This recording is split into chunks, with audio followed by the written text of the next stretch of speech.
আজ মহালয়া, পিতৃপক্ষের অবসান ঘটিয়ে সূচনা হলো দেবী পক্ষের।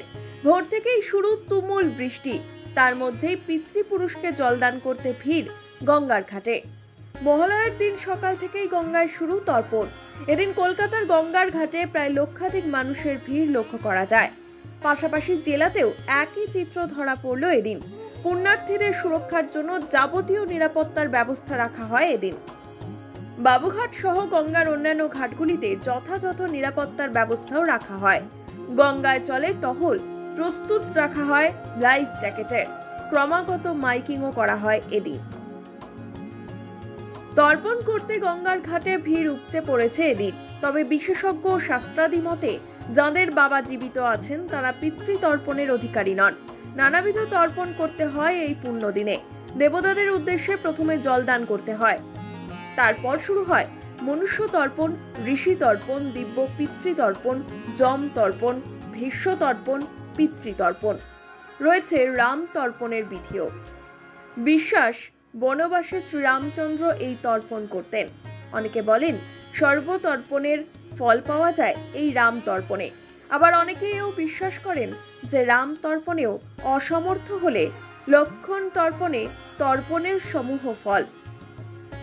এছাড়াও অগ্নিদগ্ধাদির তর্পণ ও প্রেত তর্পণ বিধিও রয়েছে। কলকাতা হাওড়ার পাশাপাশি দক্ষিণেশ্বরের চিত্রটাও একই রকমের।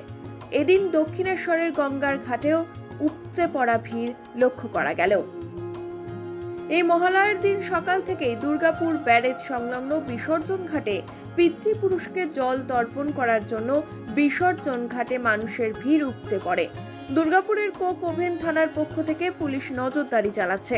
বিসর্জন ঘাটে দুর্ঘটনা এড়াতে এনডিআরএফ এর টিম নজরদারি চালায় এদিন।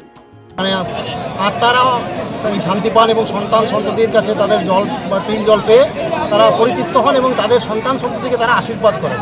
এই তর্পণ যুগ যুগ ধরে হয়ে আসছে। যে তর্পণ পিতৃতর্পণ, আজকে পিতৃতর্পণের শেষ দিন, অমাবস্যা মহালয়ার পরে এরপরে দেবী পক্ষ পড়ে যাচ্ছে। কোন জায়গায় হচ্ছে এটা হচ্ছে আপনার দুর্গাপুর ব্যারেজে দামোদর ঘাট, আরতি ঘাট। এই আরতি ঘাট থেকে প্রতিদিন আরতি হয়।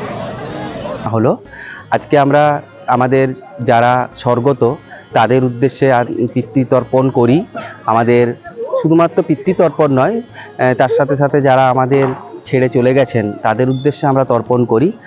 আমিও আমার পরিবারের যারা মৃত তাদের উদ্দেশ্যে তর্পণ করলাম, কিন্তু সাথে সাথে অভয়ার প্রতিও মনে মনে কোথাও একটা তর্পণ করলাম। তার বিচার হোক, তার যে বিচারের দাবি চারিদিক থেকে উঠেছে, এই দাবি কিন্তু এখনো মিটে যায়নি। আমরা উৎসবের মধ্যে থাকলেও আমরা কিন্তু সেই দাবির প্রতি অনড় রয়েছি। এদিকে মহালয়ার পূর্ণ সকালে এই প্রথমবার এক অন্য ছবির সাক্ষী থাকলো বাঁকুড়া। মঙ্গলবার সকালে শহর সংলগ্ন গন্ধেশ্বরী নদীতে অসংখ্য মানুষ প্রয়াত পিতৃপুরুষের উদ্দেশ্যে তর্পণে অংশ নেওয়ার পাশাপাশি আরজি করেন নির্যাতিতা চিকিৎসককেও স্মরণ করলেন। পুরাণ মতে ব্রহ্মার নির্দেশে প্রতি বছর ভাদ্র মাসের কৃষ্ণ প্রতিপদ পূর্ণিমা থেকে আশ্বিন মাসের অমাবস্যা তিথি পর্যন্ত পিতৃপক্ষের এই বিশেষ দিনগুলিতে প্রয়াত পিতৃপুরুষরা মনুষ্য লোকের কাছাকাছি চলে আসেন। তাই এই সময় তাদের উদ্দেশ্যে কিছু অর্পণ করা হলে সহজেই তাদের কাছে পৌঁছয়। তাই এক পক্ষ কাল ধরে পিতৃপুরুষদের স্মরণ ও মননের মাধ্যমে তর্পণ করা হয়, যার চূড়ান্ত প্রকাশ মহালয়া। আর বিশেষ এই দিনেই দেবী পক্ষের সূচনা হয়। মনে করা হয় এই দিনেই দেবী দুর্গা মর্তলোকে অবতীর্ণ হন। এদিন তর্পণে অংশ নেওয়া প্রত্যেকেই বলেন তিলোত্তমা তাদেরই ঘরের মেয়ে। টানা 1.5 দিন কাজ করার পরেও তার উপর আসরিক প্রবৃত্তি ধেয়ে এসেছে, এর শেষ হওয়া দরকার। তাই প্রয়াত পিতৃপুরুষদের পাশাপাশি তার প্রতিও মনে মনে তর্পণ করেছেন বাঁকুড়াবাসী। Bureau report, One India Bangla.